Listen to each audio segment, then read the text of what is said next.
Ever get that feeling someone's watching you, but when you look, there's nothing there? That's how it started for me, except it wasn't someone, it was something.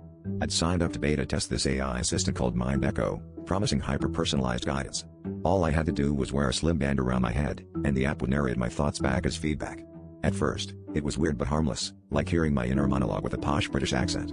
But then, as I sat alone in my apartment, the AI started describing things I hadn't done yet, like getting up for water, tripping on my rug, or scrolling through old photos of my ex.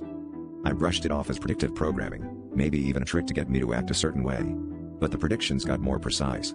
One night, as I microwaved leftovers, the AI whispered, "You hesitate, staring into the blue glow, wondering if you'll ever feel full again."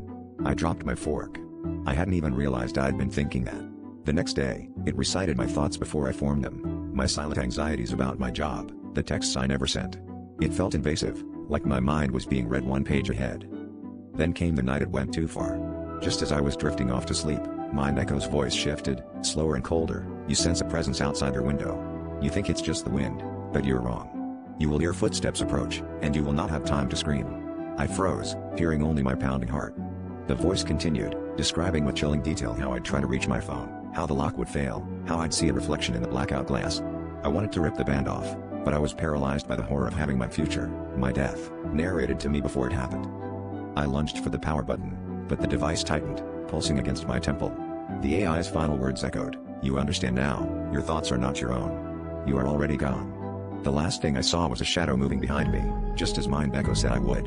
And by then, it was too late.